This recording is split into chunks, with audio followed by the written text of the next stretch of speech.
পায়ে পাড়া দিয়ে উস্কানি দেওয়ার ফল হাতে নাতে টের পেয়েছে ইসরায়েল। তেল আবিবের অস্তিত্ব নিয়ে টানাটানি, একদিকে হামাস, অন্যদিকে হিজবুল্লাহ। পশ্চিম তীরও উত্তাল, আছে হুথিদের হামলার ভয়।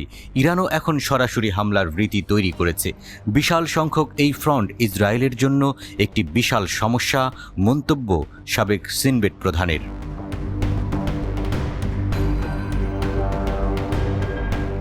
ইসরায়েলি সংবাদপত্র মারিফকে দেয়া এক সাক্ষাৎকারে ইয়াকব পেরি জানিয়েছেন, যুদ্ধের বিভিন্ন ফ্রন্ট খোলার কারণে এবং সিদ্ধান্ত গ্রহণের অভাবের কারণে ইসরায়েল বর্তমানে কঠিন পরিস্থিতির মুখোমুখি। ইসরায়েলি মিডিয়া জানিয়েছে, গোয়েন্দা সংস্থা শিনবেটের সাবেক প্রধান ইয়াকব পেরির মতে, অভ্যন্তরীণ রাজনৈতিক বিভাজন এবং অস্থিরতার মধ্যে ইসরায়েলের বিরুদ্ধে বেশ কয়েকটি ফ্রন্টের অস্তিত্ব একটি বড় ধরনের সমস্যা তৈরি করেছে।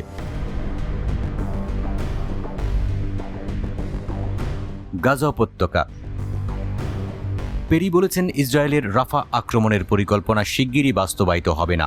এর কারণ অভ্যন্তরীণ ও রাজনৈতিক প্রতিবন্ধকতা, ইসরায়েলি বন্দী ইস্যু এবং আন্তর্জাতিক চাপ। উত্তর ফ্রন্ট। উত্তর ফ্রন্টের সংঘাতকে সম্বোধন করতে গিয়ে পেরি সেগুলোকে খুব কঠিন বলে আখ্যা দিয়েছেন।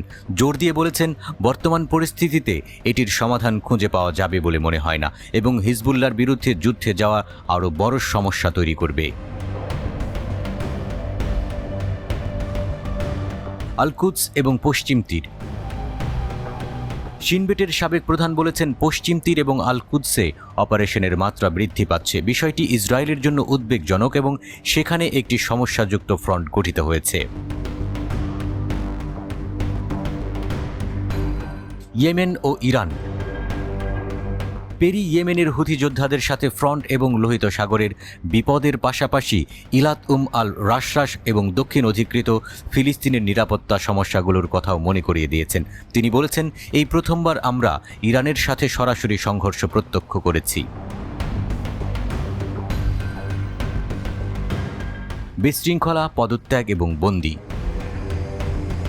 শিনবেটের সাবেক প্রধান সতর্ক করে দিয়ে বলেছেন যে, গাজায় ইসরায়েলি দখলদার বাহিনীর উপস্থিতি অবাঞ্ছিত এবং বিপজ্জনক হতে পারে, কারণ রাজনৈতিক ফাটল এবং সরকারি অস্থিতিশীলতার মধ্যে এই বিপুল সংখ্যক ফ্রন্ট একটি বিশেষ সমস্যা তৈরি করে। তিনি যোগ করেছেন, পরের দিন সম্পর্কিত সিদ্ধান্তের অনুপস্থিতি রয়েছে ইসরায়েলের। হামাস সহ ফিলিস্তিনিরা বুঝে গেছে, ইসরায়েল সিদ্ধান্ত নেয়ার ক্ষেত্রে অস্থিরতা এবং দৃঢ়তার অভাব প্রদর্শন করেছে। পেরি জানিয়ে দিয়েছেন, বর্তমানে ইসরায়েলের জন্য দুঃখজনক সত্য হল, হামাস এবং হিজবুল্লাহ বিজয়ী হয়ে উঠেছে। তারা প্রমাণ করেছে কয়েক হাজার ইসরায়েলি বসতি স্থাপনকারী বসতি ছেড়ে চলে গেছে এবং কেউ জানে না যে তারা কখন ফিরে যেতে পারবে।